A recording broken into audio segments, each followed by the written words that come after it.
Star FM Inspiring Sound.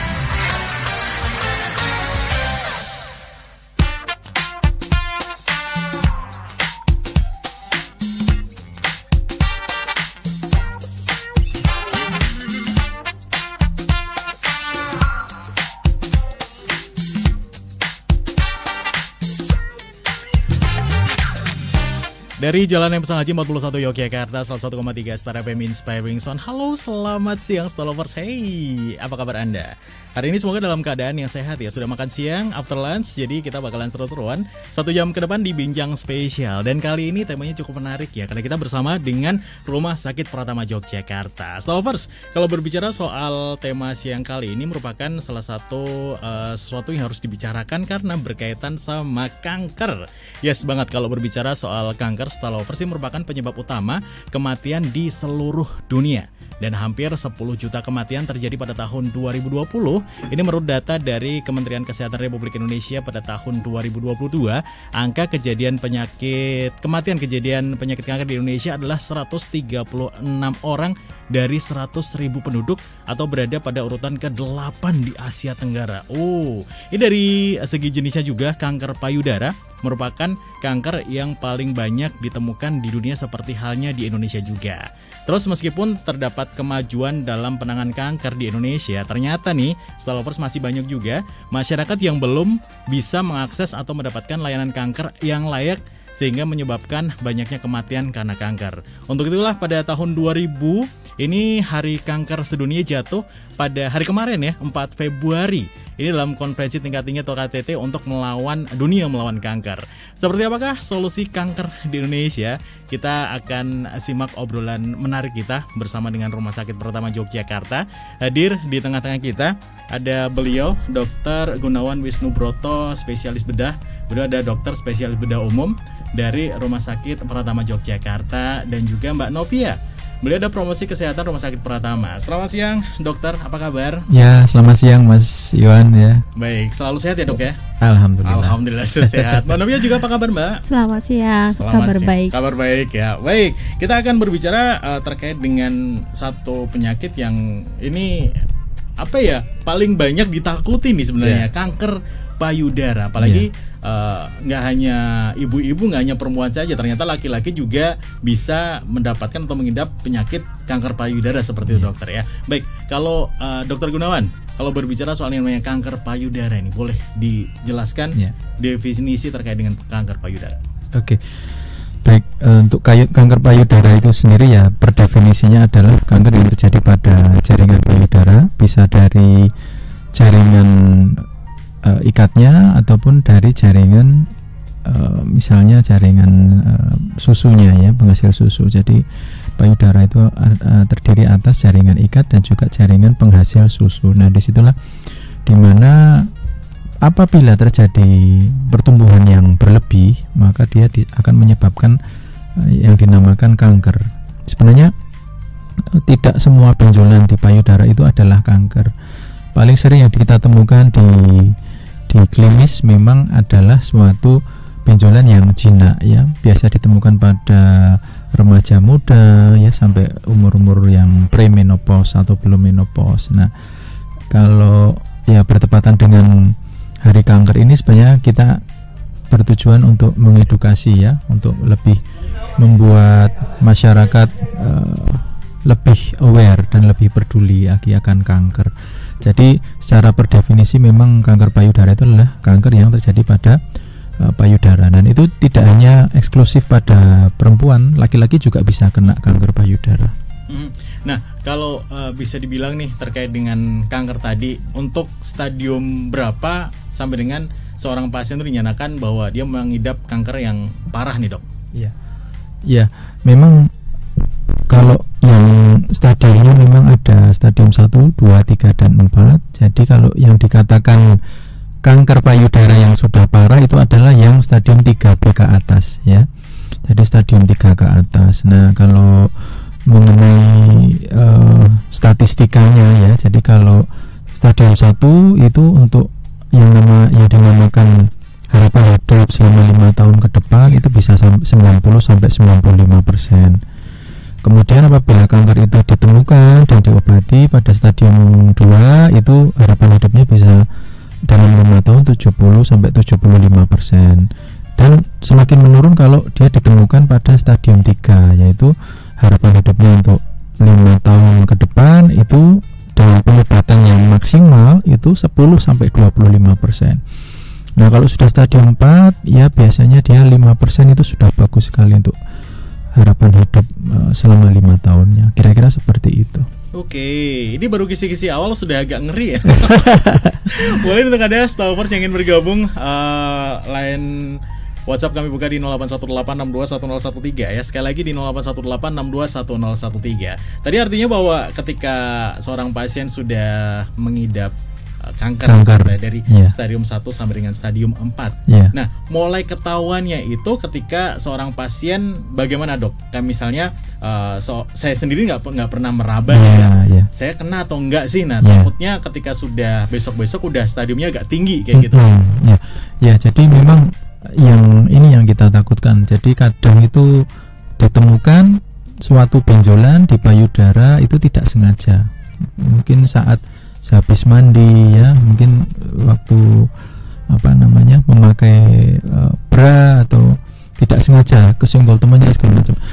Memang ada beberapa temuan saya bahwa pasien dengan kanker payudara itu kadang dia nggak merasakan nyeri, nggak merasakan keanehan di sekitar payudaranya, tapi memang ada benjolan di situ. Jadi gejala awalnya adalah ada benjolan itu.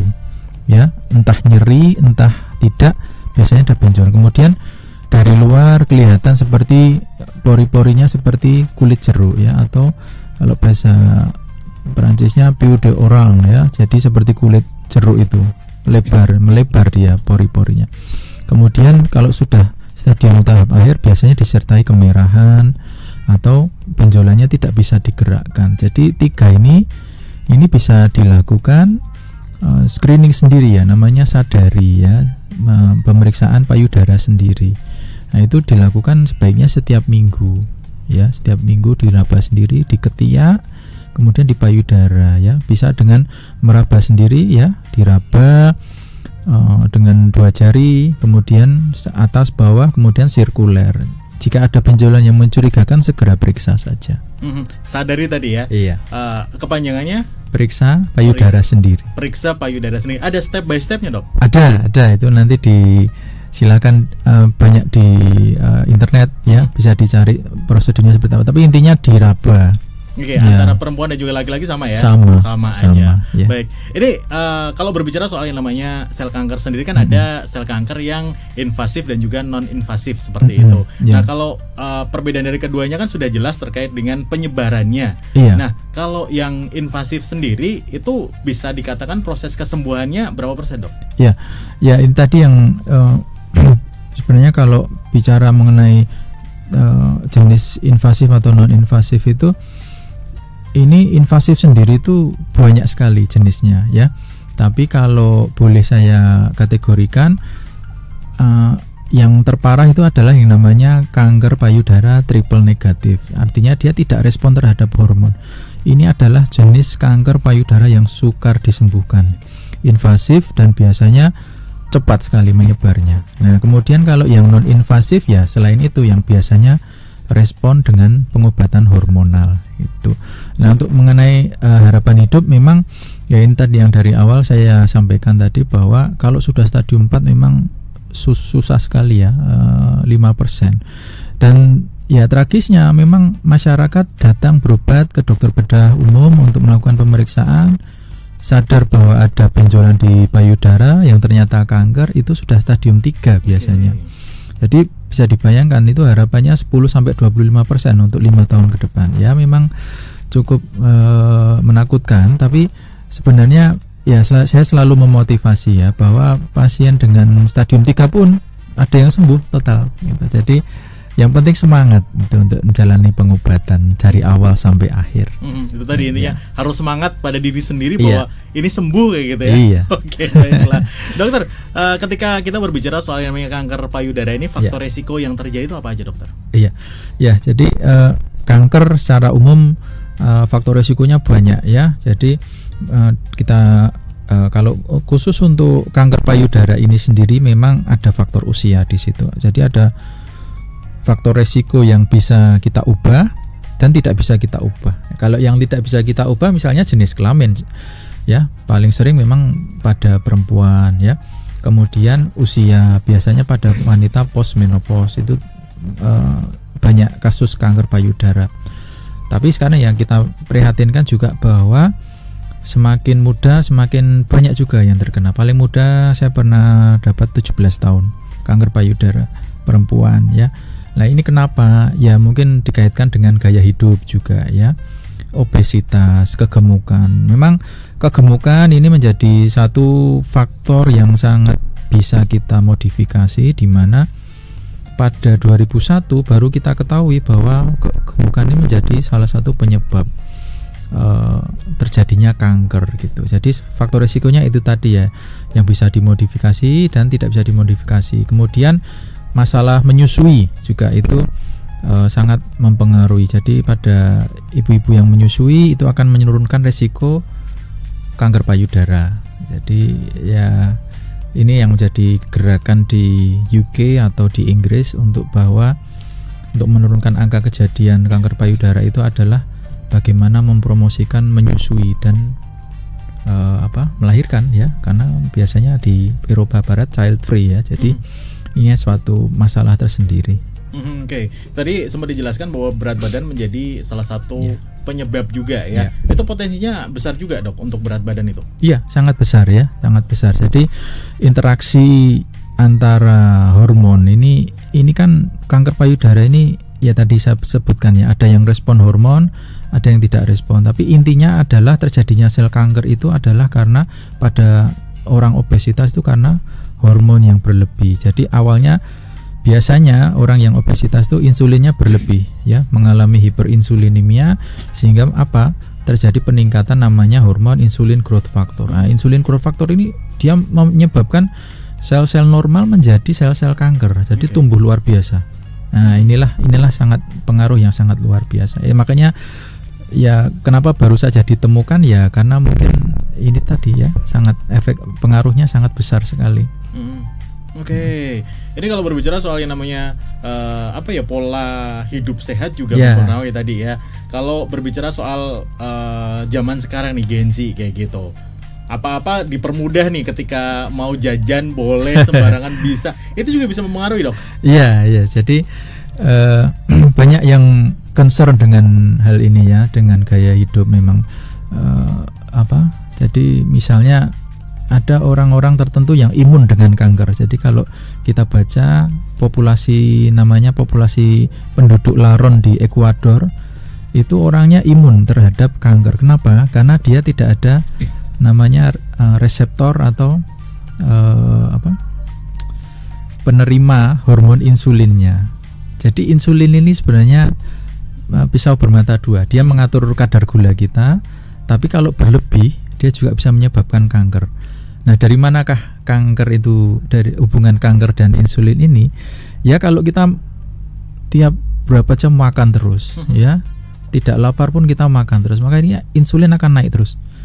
Insulin yang tinggi ini akan menstimulasi itu tadi yang saya sebut insulin growth factor. Ini adalah pemberi makan sel kanker. Ya, jadi makanya terus pakar-pakar seperti Dr. Jason Fung yang mungkin baca buku Cancer Code itu, dia mengadvokasikan intermittent fasting, puasa untuk mengendalikan gula darah, tapi juga ini mencegah kanker. Nah, ini salah satu pencegahan kanker payudara. Saya rasa juga mungkin perlu diperhatikan juga.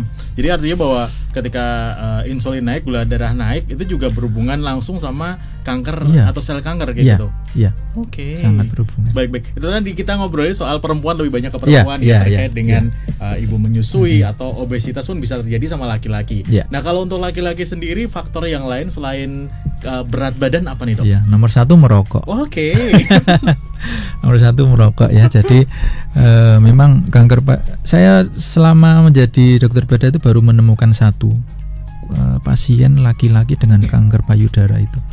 Kemudian dilakukan mastektomi, pengangkatan kanker, ya sudah selesai gitu. Jadi memang itu sangat langka sekali, mungkin sekitar angkanya 0,5% lah.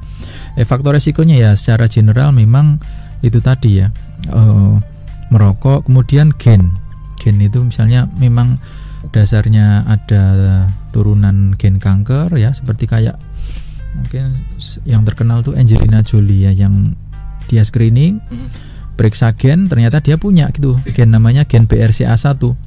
Nah, periksanya ini $3.000 kalau nggak salah, periksa genetik itu.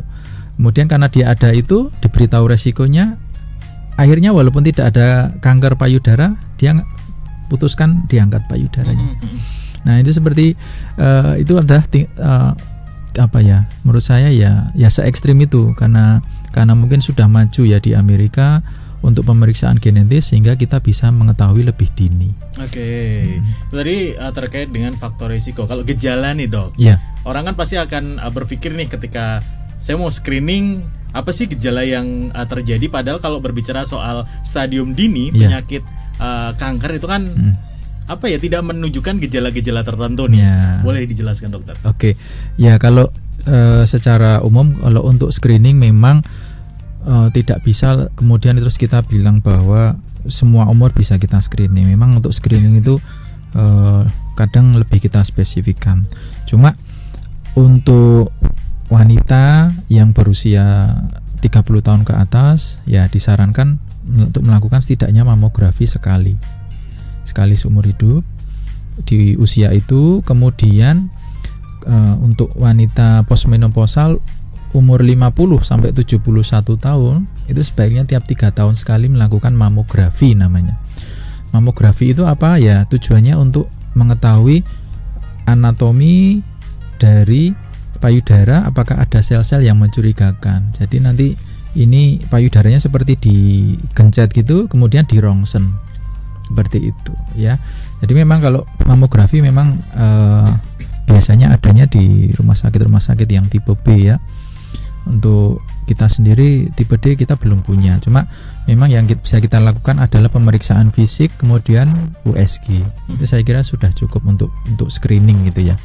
Jadi dari usia seperti itu. Kemudian apabila ada benjolan yang mencurigakan, misalnya walaupun tidak nyeri, sebaiknya diperiksakan ya. Jangan dipijet-pijet ya, jangan kemudian diberi terapi herbal seperti itu, karena sering saya temukan seperti itu sehingga ketahuannya terlambat gitu. Terlanjur benjolannya tuh menyebar. Jadi seperti itu untuk screeningnya Mas Iwan. Jadi untuk screeningnya sendiri dari kita sadari dulu ya. Sadari itu kalau misalnya menemukan benjolan atau ada perubahan dari payudara, entah itu laki-laki atau perempuan sama aja seperti itu ya. Sama. Dan kalau misalnya sudah ada sesuatu langsung ke dokter. Jangan ke herbal. Masalah kayak gitu ya dok ya. Kalau ketahuan ada penyakit kanker langsung ada nggak sih terapi tradisional ya? Ini harus disadari loh masyarakat. Benar. Oke, yang sudah masuk thank you ya di 0818621013 kita akan baca nanti ya. Tapi kita masih ada pertanyaan sebelum kita ke jeda commercial break. Dokter, terkait dengan diagnosis kanker payudara nih. Kan kalau berbicara soal medis pasti akan ada kayak semacam screening dokter sama pasien dulu. Untuk lebih detailnya seperti apa dok? Baik, jadi setelah kontak dengan dokter tentunya dilakukan pemeriksaan anamnesis ya, kemudian pencatatan riwayat tentang sakit yang diderita, tentu akan dilanjutkan proses berikutnya yaitu proses diagnostik ya. Pemeriksaan fisik biasanya kalau ditemukan benjolan akan dilanjutkan dengan pemeriksaan penunjang. Memang kalau ada mamogram memang lebih akurat. Saya akan melihat arsitektur dari payudara itu secara keseluruhan. Tapi memang kalau tidak ada, disarankan dilakukan ultrasonografi. Jadi payudara dilakukan USG, nanti akan ketahuan. Nah dari USG itu akan nanti keluar klasifikasinya apa, apakah birat 1, 2, 3, 4 ya. Nah nanti itu berkaitan dengan resiko keganasannya berapa persen atau resiko kankernya berapa persen. Biasanya kalau suatu temuan dari USG itu birat 1, 2 itu resiko kankernya rendah ya.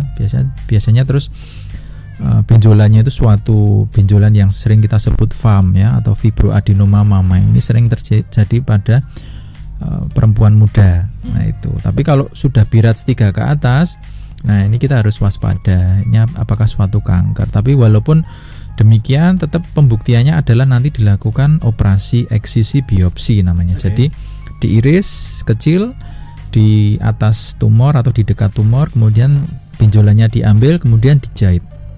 Nah, kemudian kita bisa mengetahui jenis tumornya itu apa. Nah, biasanya prosesnya seperti itu, Mas Iwan. Nah, nanti kalau kemudian terbukti bahwa itu ganas, nanti akan dilakukan yang namanya neoadjuvan kemoterapi atau pemberian kemoterapi untuk mengecilkan tumor, ya, membunuh sel kanker. Kemudian untuk diteruskan, apabila itu suatu kanker, maka harus diangkat payudaranya atau mastektomi. Udah, stepnya seperti itu. Oke, baik. Berarti tergantung dari stadium yang diderita ya sama pasien. Iya, dan jenis patologi yang tadi dilakukan biopsi tadi. Oke, pembedahan pertama atau pengambilan sampel ya? Pengambilan sampel. Oke, baiklah. Kalau untuk pengobatannya sendiri bagaimana, dokter, terkait dengan kanker? Kan penanganan dari stadium 1 sampai dengan stadium yang tinggi kan berbeda-beda seperti itu. Iya. Bisa dijelaskan? Iya.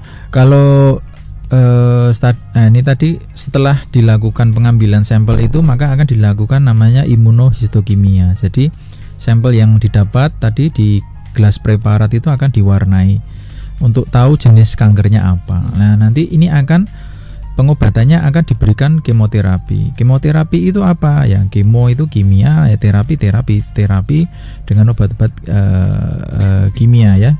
Lebih spesifik itu adalah zat-zat anti neoplastik ya, misalnya bisa aja fluorourasil ya, kemudian bisa juga sekarang lebih yang terbaru adalah dengan imunoterapi. Jadi ada obat yang dia menargetkan khusus ke sel-sel kanker. Nah, ini semuanya tentu adalah pengobatan yang final ya, yang lanjut ya. Ini tentu saja nanti akan tergantung dari jenis kankernya apa. Ada yang tadi saya bilang triple negatif ya, tidak respon dengan hormon. Ya, ini tentu pengobatannya berbeda dengan yang respon dengan hormon. Jadi makanya ini akan sangat kompleks sekali. Tapi yang penting adalah saya selalu tekankan jangan putus asa ya. Jadi pengobatannya ikuti sampai akhir ya. Yang sembuh pun banyak. Jadi ini yang tidak diekspos ke masyarakat ya. Pokoknya kalau dengar kemoterapi itu wah rambut botak, muntah-muntah, lemas, nggak selalu. Bahkan saya dapat punya pasien tuh ya biasa saja. Nah, itulah yang makanya ini kesempatan yang baik untuk memberitahu ke masyarakat bahwa apabila ada saudara atau mungkin ada kenalan yang terkena kanker, ya tugas kita adalah untuk memberi semangat ya, untuk menyelesaikan terapi sampai akhir. Itu tadi ya, harapannya bahwa kita sembuh dari penyakit tersebut kayak gitu. Iya, Mas Iwan. Oke, Dokter Gunawan dan juga Mbak Novia, kita akan jeda dulu untuk break sebentar. Habis ini kita bakalan ngobrolnya terkait dengan Rumah Sakit Pratama dan juga masih ada beberapa pertanyaan yang sudah masuk. Nanti bakalan langsung dijawab sama Dokter Gunawan ya terkait dengan penyakit kanker. Tema kita cukup menarik ya, Kalahkah Kanker bersama dengan Dokter Bedah Umum. Buat Anda tetap bersama dengan kami ya. WhatsApp masih kami buka di 0818621013 dan juga telepon juga kami akan buka nanti ya. Kita ke jeda komersial break dulu. Kalau 101,3 Star FM Inspiring Zone masih bersama dengan kita, ada bincang spesial bersama dengan Rumah Sakit Pratama Yogyakarta. Dan kali ini bersama dengan kita juga narasumber ada Dokter Gunawan Wisnu Broto, spesialis bedah umum, bersama dengan Mbak Novia, beliau dari Promosi Kesehatan Rumah Sakit Pratama. Tema kita cukup menarik juga banyak dicari ya, kalahkan kanker bersama dokter bedah umum. Ada yang bilang bahwa penyakit kanker susah disembuhkan, penyakit kanker itu nggak ada obatnya. Jangan salah ya, Dokter Gunawan sudah menjelaskan bahwa yang namanya penyakit kanker tuh bisa disembuhkan. Pokoknya intinya dari awal kita harus sadari dulu ya, kalau misalnya sudah ada sesuatu yang beda dari payudara kita, harus segera langsung diperiksakan ke dokter seperti itu. Dokter, terkait dengan tema kita kalahkan kanker bersama dengan dokter bedah umum, dengan telepon kita akan sapa dulu ya. Halo, selamat siang. Selamat siang. Iya, selamat siang, dengan siapa di mana? Dengan Mbak Iti di kota Jogja. Mbak Iti di Jogja, ini bersama dengan Dokter Gunawan, monggo silakan untuk pertanyaannya. Ya, jadi saya mau tanya dok, jadi kalau misalnya nih kita pernah ada yang kena kanker sebelumnya. Apakah masih punya peluang untuk terkena jenis kanker lainnya itu kemungkinannya lebih besar atau gimana? Iya. Ada lagi Mbak Baiti? Itu saja cukup. Oke, baik. Terima kasih Mbak Baiti, ditunggu jawaban dari Dokter Gunawan ya. Baik, Dokter Gunawan dari Mbak Baiti di Yogyakarta ya. Monggo silakan bisa langsung dijelaskan. Ya. Jawabannya iya. Jadi memang harus dilacak dulu untuk riwayat genetik dari keluarganya seperti apa. Saya menemukan satu garis keturunan itu kena kanker semua. Oke. Jadi ada beberapa bersaudara, ada yang kena kanker ovarium, kena kanker usus besar ya, kebetulan 2 bersaudara. Jadi yang dulu pernah saya tangani ini adalah dengan kanker usus besar, kemudian sudah stadium akhir umur 30. Jadi memang kisahnya tragis sekali memang. Kakaknya meninggal di usia muda juga ya dengan kanker ovarium. Jadi ini adalah suatu kondisi yang dinamakan familial ya. Familial itu memang bisa. Tapi kalau yang tadi disebutkan bahwa lebih detailnya tentang seseorang yang kena kanker, apakah bisa kena kanker yang lain, sangat bisa sekali ya. Bahkan bisa di tempat yang lain gitu. Jadi karena ya ini tadi ada defek atau mutasi DNA itu bisa saja terjadi di tempat yang lain gitu, dan chance-nya sangat besar sekali.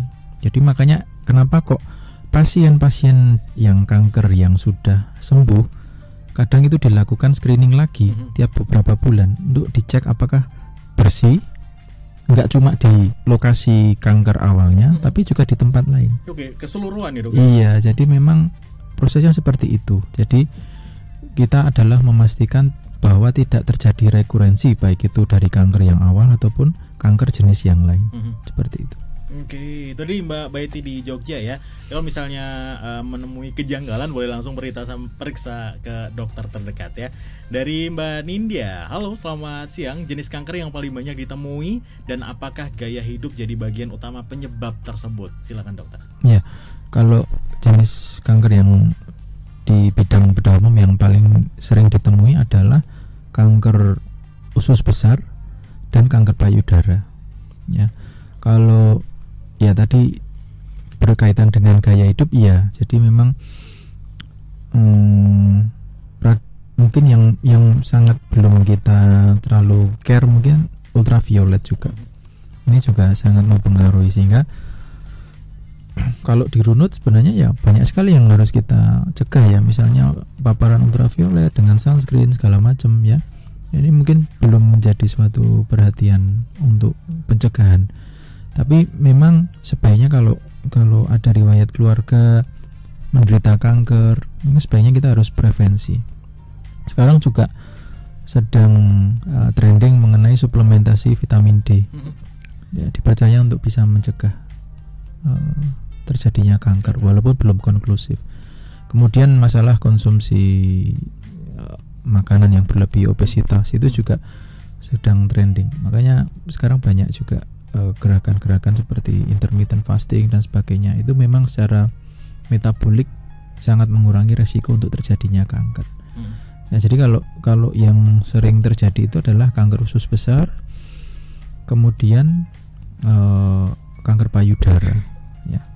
Itu. Yang paling banyak ya, kanker usus besar dan juga kanker payudara. Baiklah, itu tadi ya, gaya hidup harus selalu sehat pokoknya ya. Jangan over pokoknya. Yang over tuh nggak bagus. Baiklah, dokter rehat sejenak ya. Kita akan bertanya-tanya nih sama Mbak Novia yang dari tadi sudah nggak sabar nih ya. Mbak Novia dari Promosi Kesehatan Rumah Sakit Pratama ya, boleh dijelaskan nih terkait dengan Rumah Sakit Pratama itu fasilitas yang diberikan apa saja dan juga keunggulannya apa? Silakan. Ya, Mas Iwan, sedikit informasi aja untuk teman-teman yang sedang mendengarkan siang hari ini. Jadi Rumah Sakit Pratama itu ada program sudah berjalan 2 tahun ini ya Mas. Ada Yoga Ibu Hamil, itu kita akan laksanakan pada tanggal 20 Februari 2024 ini. Monggo silakan yang sedang hamil di usia 24 minggu.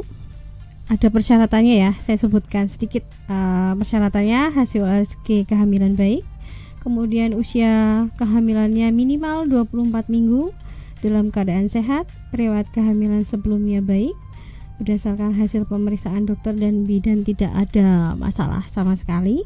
Kemudian yang perlu harus ibu hamil bawa adalah buku KIA. Jadi nanti dari Rumah Sakit Pratama ada petugas bidan, kemudian ada petugas nutrisionis, instruktur yoga nanti akan memandu ibu-ibu hamil selama kelas ibu yoga ini gitu. Dan ini gratis untuk ibu hamil, kuotanya hanya 10 ibu hamil 10 saja. aja. Iya. 10 ibu hamil dan free ya. Free. Bapak hamil nggak boleh berarti? Nggak boleh. Kebanyakan perutnya besar ya Mas. Saya juga maksudnya kayak iya. gitu, baik. Tidak Itu masuk kategori soalnya. yang terdekat ya. Apanya? Untuk program yang terdekat ya berarti ya. Program terdekat hari ini talk show dengan Dr. Gunawan terkait Hari Kanker Sedunia, Oke. kemudian yoga ibu hamil, dan rencananya minggu terakhir nanti Mas kita ada senam khusus untuk lansia dan kita freekan untuk masyarakat Kota Jogja terutama kita freekan semuanya, dan ini kuotanya terbatas 30 peserta saja. Untuk Ya. pendaftarannya bagaimana nih terkait kalau misalnya pengen daftar? Untuk pendaftarnya monggo nanti bisa melihat di media sosial kita, media sosial di @rs_pratama Yogyakarta.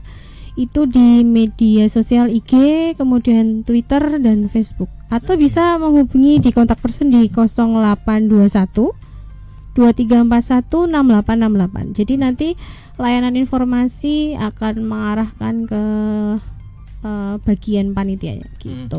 0821 2341 6868. Betul. Langsung diingatkan ya. Langsung diingatkan, monggo segera karena kuota terbatas. Gitu. Oke, baik. Yang membedakan nih terkait dengan Rumah Sakit Pratama dan juga rumah sakit yang lainnya ketika akan berobat kan pasti pasien milih, aku pengen ke rumah sakit ini, rumah sakit ini kayak gitu. Yang paling diunggulkan nih dari RS Pratama apa? Sebetulnya semua layanan di rumah sakit itu hampir mirip saja ya, karena kan kita tipe kelas, tidak tambah kelas ya, tambah kelas. Jadi kita lebih kepada pelayanan profesional, mengunggulkan profesional kita, kemudian dengan senyuman dan ramah gitu. Harus senyum ya? Senyum dong, harus. Oke, baik. Terkait dengan tema kita untuk kalahkan kanker bersama dengan dokter bedah umum. Kemarin di tanggal 4 kan merupakan Hari Kanker Sedunia kayak gitu. Ada program khusus terkait dengan pasien terkait untuk masalah kanker. Jadi kalau untuk memperingati tanggal 4 ini salah satunya adalah kita ada talk show secara televisi, talk show radio. Kemudian nanti rencananya kita ada penyuluhan. Jadi penyuluhan kami melalui untuk pasien, terutama untuk pasien-pasien rawat jalan di area-area poli. Nanti kita akan memberikan edukasi terkait kanker itu seperti apa. Nanti akan disampaikan oleh tenaga medis, baik perawat maupun dokter. Nanti kita kerjasama gitu. Dan juga kita setiap bulannya Mas, kita ada podcast. Nama podcastnya di Rumah Sakit Pratama itu namanya podcast Jagongan Sehat ya. Jagongan Sehat gitu. Jagongan artinya mendiskusikan sesuatu yang berhubungan dengan tema kesehatan. Isu-isu terkini kita akan mengungkap dengan narasumber yang bagus. Oke, pokoknya yang spesial di bidangnya ya, kayak gitu. Betul sekali. Baiklah, ada lagi acara unggulannya di RS Pratama? Kita tuh sebetulnya acaranya kalau di kita jabarkan sini banyak ya, nggak selesai acaranya. Jadi kita mungkin ada layanan unggulan, Mas. Layanan unggulan kita itu ada namanya catering diet di Rumah Sakit Pratama. Salah satunya adalah catering layanan diet di Rumah Sakit Pratama, judulnya Si Sedap. Mungkin pendengar bisa melihat atau katalognya bisa mulai website ataupun di media sosial kami. Di situ sedikit saya informasikan terkait catering diet di sini adalah diet rendah energi untuk penurunan berat badan, kemudian diet diabetes mellitus, minuman kesehatan berupa jus dan smoothie, dan kemudian diet-diet penyakit yang lain. Monggo bisa menghubungi di kontak person yang sudah saya infokan tadi. Gitu. Baiklah. Ada lagi yang ingin disampaikan terkait dengan RS Pratama sebelum kita kembali ke Dr. Gunawan? Itu saja. Nanti monggo silahkan bisa melihat layanannya di media sosial kami gitu. Banyak sekali kita upload setiap saat gitu. Oke. Ya. Itu tadi Mbak Novia ya dari Rumah Sakit Pratama terkait dengan fasilitas yang diberikan dan juga apa sih keunggulannya di Rumah Sakit Pratama. Pokoknya ketika sakit tujuan utama harus ke RS Pratama seperti Betul. pikirannya, mindsetnya Ya. gitu. Baik, Dokter Gunawan, kita kembali lagi ke tema kita ya. Kalahkan kanker bersama dengan dokter bedah umum. Yang masuk lagi kita baca dari Ekala. Dok, ada anak kecil yang kena kanker. Kenapa ini bisa terjadi? Ya, untuk pada kasus kanker pada anak itu memang lebih banyak cenderungnya genetis ya. Genetis, ada mutasi pada gennya. Jadi memang paling sering kanker darah pada anak ya. Jadi entah itu limfoma ataupun kanker yang lain itu penyebabnya adalah genetis. Jadi memang ya kalau dibilang screening dari awal itu memang ya penting sekali ya. Jadi bapak dan ibu sebelum menikah itu sudah memiliki pola hidup yang sehat, kemudian juga tidak terpapar bahan kimia sehingga mengakibatkan mutasi ya. Atau ya dipastikan bahwa jangan-jangan ini masih satu keturunan. Nah itu atau inbred. Nah itu sangat berpengaruh sekali ya. Jadi memang untuk mencegahnya ya harus screening dari awal sebelum menikah. Oke. Ya sudah masuk lagi ada Danugi. Kalau kemoterapi itu tingkat keberhasilannya berapa besar, Dok? Silakan. Ya ini yang memang kemoterapi ini masih suatu pengobatan dari kanker yang penelitiannya masih berjalan hingga saat ini ya. Jadi kalau yang tadi saya sebutkan bahwa di mana kanker payudara itu ditemukan, itu akan menentukan prognosisnya ya. Prognosis itu adalah yang tadi saya sebutkan, ada yang namanya 5-year survival rate atau daya tahan nanti 5 tahun ke depan ini masih bisa bertahan hidup itu berapa persen gitu. Ya, kalau stadium 3 itu biasanya sudah 10-25% itu ya. Kalau stadium 4 bisa ya 5% itu sudah bagus ya. Artinya apa? Artinya dalam 5 tahun ya bisa survive ya dengan pengobatan itu ya sekitar 5% ya. 5% dari pasiennya itu sedikit gitu. Jadi kalau ada 100 cuma 5 yang bertahan hidup. Nah, sementara kalau stadium 1 ditemukan di stadium 1 biasanya dia sampai 90-95% dan bahkan nggak perlu kemoterapi. Stadium 1, stadium 2 gitu. Kadang nggak perlu kemoterapi. Jadi seperti itu angka-angkanya. Ini terkait dengan kemo juga nih, ada nggak sih komplikasi terkait dengan pas pengobatan nih, kemoterapi atau radiasi, terus juga beberapa terapi yang diberikan dari rumah sakit kayak gitu? Ya, jadi memang untuk komplikasi dari kemo itu memang ada ya. Jadi kadang ada beberapa zat kemoterapi itu toksik ya, bersifat toksik, toksik untuk sel normal maupun sel kankernya. Jadi kadang biasanya kalau diterapi dengan golongan obat-obat doxorubicin seperti itu, dia akan bersifat toksik atau tidak bagus untuk sel-sel jantung. Jadi makanya memang harus dipastikan jantungnya aman dulu sebelum diberikan kemoterapi. Kemudian sifat-sifat toksik yang lain ya, misalnya menimbulkan kebotakan ya, rambut rontok ya, mual, muntah, itu semuanya juga salah satu komplikasi dari kemoterapi. Kemudian juga karena dia istilahnya itu ngebom semuanya ya, kadang pasien juga kalau tidak asupannya gizi tidak bagus akan kurus. Nah ini juga mempersulit problem kanker dari pasien itu sendiri ya. Jadi secara garis besar seperti itu. Cuma untuk apakah akan terjadi seperti itu semua, tidak. Jadi ya ada beberapa pasien itu juga ya datang kemo ya senyum-senyum ya, rambutnya rontok nggak bu? Enggak. Jadi nggak selalu seperti itu. Jadi tapi memang ya bias di masyarakat itu bahwa kemoterapi itu selalu menakutkan. Ini saya bilang di sini tidak. Jadi nggak semua akan mendapatkan seperti itu ya. Iya, betul. Tadi kan udah masuk, ada Swastika Putri, mungkin baru saja gabung juga. Tadi udah dijelaskan sama dokter ya terkait dengan kanker itu bisa terjadi karena faktor gen. Nah, mungkin bisa dijelaskan sedikit lah, agak telat nih kayaknya dengarnya. Oh iya. Ya seperti tadi mungkin saya ngambil satu contoh yang populer ya, artis Angelina Jolie. Jadi genetik itu paling sering terjadi mutasi itu di gen yang namanya BRCA1, BRCA2. Jadi kita ini sebenarnya dibekali gen ya, genetik itu yang berpotensial untuk terjadi kanker. Permasalahannya ada yang dia itu manifest, ada yang tidak gitu. Istilahnya ada yang nyala, ada yang tidak.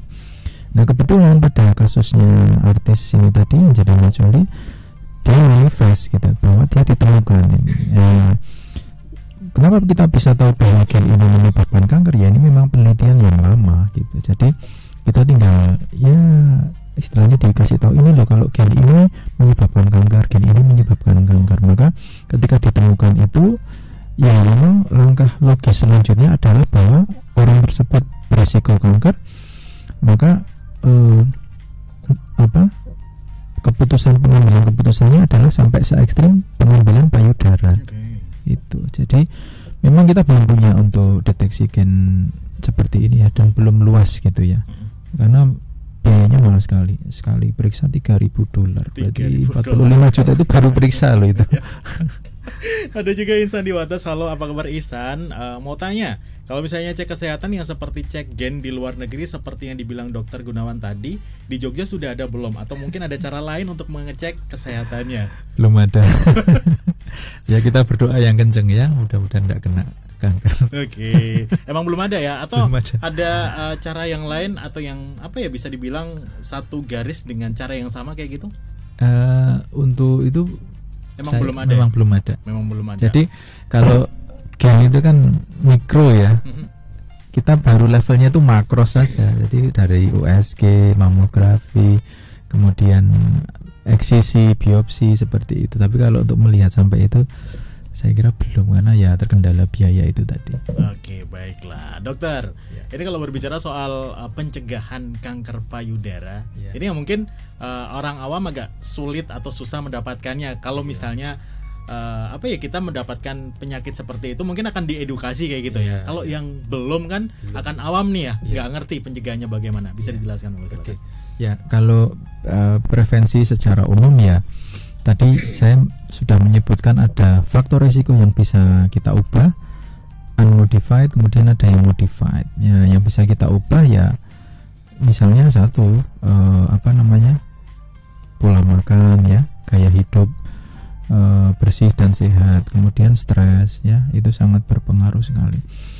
Kemudian sebenarnya kalau kita perhatikan akhir-akhir ini adalah banyak yang mengkaitkan radang itu dengan kanker ya. Jadi radang, jadi stres ini termasuk radang juga. Jadi kita berpikir itu sebenarnya kita membuat radang di otak. Jadi ya teknik-teknik mengurangi stres ya, bagaimana kita decoupling ya, kerjaan terlalu berat, bagaimana kita bisa melepaskan itu di kantor tapi tidak membawa ke rumah. Karena kalau kita terus-terusan stres, ini akan menimbulkan bibit-bibit ya kanker. Radang yang kontinu, radang yang terus-terusan itu akan menaikkan insulin ya. Stres otomatis dia akan, tadi saya bilang insulin growth factor itu dia membuat potensi-potensi sel-sel kanker gitu. Kemudian merokok, ini yang di problem di negara kita memang nggak bisa kita tapi memang ya mau nggak mau harus stop merokok. Kemudian paparan ultraviolet ya, mungkin untuk para pengendara motor ya yang banyak terekspos, itu sunscreen itu bisa mencegah ya paparan ultraviolet. Karena kanker itu tidak bisa terjadi seminggu 2 minggu. Itu adalah paparan yang tahunan. Continue begitu ya, Dok? Continue ya. Ya, kemudian juga memang saya menyoroti memang Indonesia ini terlalu banyak makanan enak ya. Jadi memang susah sekali untuk masalah makanan ini ya. Karena memang konsumsi gula kita itu berlebih dalam sehari. Memang sudah ada risetnya. Jadi kalau bisa itu garam ya, konsumsi garam juga itu itu sangat berlebih sehingga bisa menyebabkan potensial kanker ya. Kemudian cara masak itu juga ya, misalnya pada orang-orang yang sering makan ikan asap di pesisir, itu banyak sekali terkena kanker nasofaring di hidung. Nah itu terkait dengan pengolahan makanannya. Nah, lalu gimana dok pengolahan yang sehat itu? Ya yang tidak dibakar ya. Rebusan gimana dok? Oke, enggak apa-apa ya gitu. Juga sebenarnya makanan-makanan kita itu sebenarnya banyak flavonoidnya, kaya akan flavonoid. Flavonoid itu apa? Zat-zat anti kanker. Masalahnya kita tahu nggak cara mengolahnya. Jadi misalnya kubis, brokoli segala macam itu kan mengandung zat anti kanker ya. Ya, tapi di satu sisi kalau terlalu banyak itu nanti bisa bikin penyakit gondok, struma. Jadi memang salah satu lokal wisdom atau kearifan lokal misalnya di Jawa Timur itu, maka masyarakat di sana banyak makan kulupan ya. Jadi direbus dulu, kemudian diberi air dingin, kemudian didiamkan dulu. Nah itu mengurangi zat penyebab gondoknya. Jadi memang saya yakin kalau kita bisa menjaga berat badan ideal, kemudian makan tinggi serat, tinggi sayur ya, itu akan bisa mencegah kanker. Masalahnya sekarang saya lihat memang konsumsi itu cenderung rendah serat, fast food, kemudian tinggi gula, ya sudah itu maut. Oke, baiklah.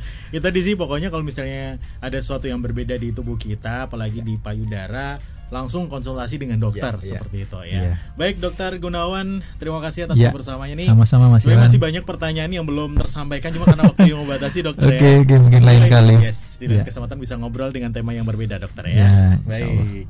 Itu tadi Stalovers, pertanyaan yang sudah diberikan dari Stalovers melalui WhatsApp dan juga telepon, Instagram juga. Thank you atas kebersamaannya bersama dengan Dokter Gunawan Wisnu Broto, spesialis bedah umum dari Rumah Sakit Pratama, dan juga tadi promosi kesehatan dari Rumah Sakit Pratama Yogyakarta ya. Kita akan jumpa lagi di tema yang berbeda ya, tentunya di Bijang Spesial. Tetap dengerin terus 101,3 Star FM Inspiring Sound. Selamat siang dan sampai jumpa.